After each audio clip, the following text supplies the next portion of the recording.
What's up, watch people? Skip at Watching SRQ, here to take a look at a vintage tradition watch. Before we get started, quick wristwatch check. Today I am still wearing the Seiko SRPB 93K1 that I did an unboxing of last week. I've been wearing it ever since and trying to get a good feel for it and what makes it unique and how it compares to some other watches. So I think I'll be taking it off today and letting it rest for a few days while I get my thoughts together on it, and then I will come back with a full review on it. But in any case, let's get on to this vintage guy.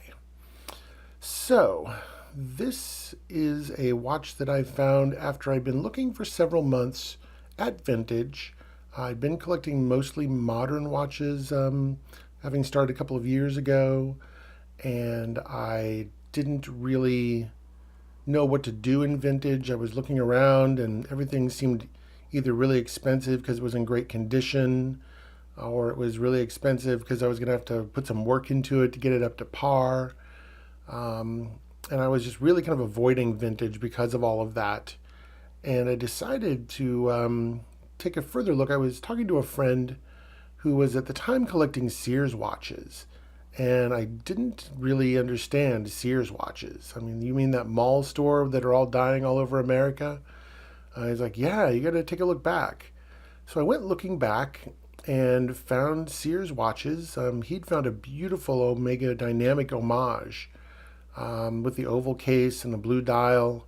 Sears had a number of lines, including Stellaris and Phaser and Sears.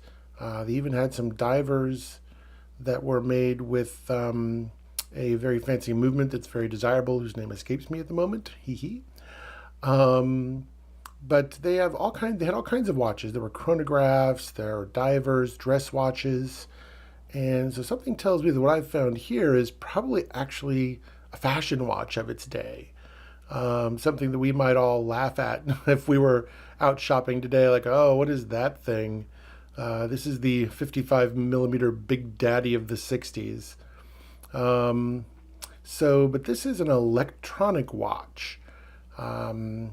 So to get some specs out of the way, it has a 36 millimeter case. It measures 41 millimeters from lug to lug. It is 12 millimeters thick, and it takes a 19 millimeter strap, although I currently have a 20 millimeter lizard strap kind of crammed onto this thing. If I'm going to keep up with this vintage thing, I'm going to have to see about getting some 19 millimeter straps because I'm encountering that more and more. But in any case, this has an electronic movement. The electronic movements started back with Elgin and LIP back in 1952. So this guy is not got a whole lot going on its dial as far as text goes. It's got that really cool kind of red center spot out to the minute track in white, with the hour markers that are loomed, although I must say the loom lasts for about 5 seconds, so I'm not going to bother with a loom shot on this video. It would be really pointless. So on the dial, the only text you have is tradition at the top, electronic, and then at the very bottom, Swiss made down there. When we flip it over to the back, it's a screw down back that I haven't had to open yet because the battery that I got with this watch is still chugging along about 7-8 months after I bought it, which is better than my friend who was doing other Sears collecting told me I could expect. He told me I should pop the crown and hack it as it is right now. We'll strike it up here in a minute, to save the battery, although I've been very bad about remembering to do that. But the back has a bunch of features engraved on the back. So it tells us that it's a stainless steel back, that it's anti-magnetic, it says Swiss, water resistant, shock resistant, and chromium plated bezel. Speaking of that bezel, I absolutely love the bezel on this watch. I am a sucker for radial brushing. I've seen a micro brand that's going to announce another one that they put out several watches, and they're saying it's going to have a radial brushed bezel, and oh man, I think I'm going to have to look into that. But in any case, there's no quick set here.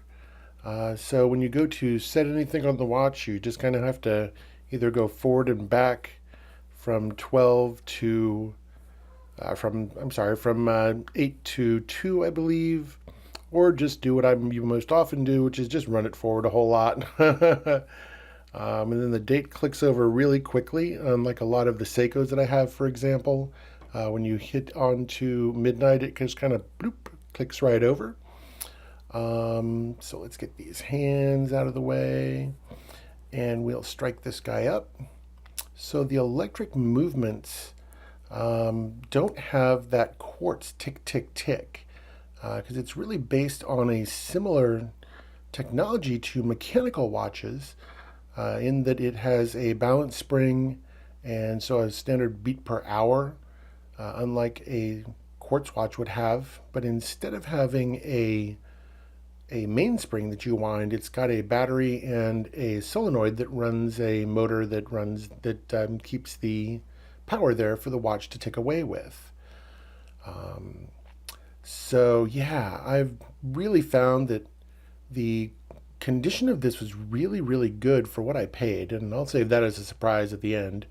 I'm sure if you're watching this, especially on a TV screen, you're seeing some of the wear on the bezel there. It's got a little bit of like flaking on the chromium, but all in all, it's in really good condition. When I first got it, the crystal was really ground up. And so some Polywatch really took that right out. Got it looking really good. It still has a few marks. I don't know if you can make it out on camera here or not. But if you get into direct sun with this guy, a couple scratches and a flea bite on it will come into dramatic view on the red. It really pops right off, this little shadow of the distortion that the scratch or mark makes. But you really can't complain too much, simply because how much did this little guy set me back? This guy was $11.50 on eBay. And I've seen them go for a little bit less, a little bit more, but I've really been happy with it.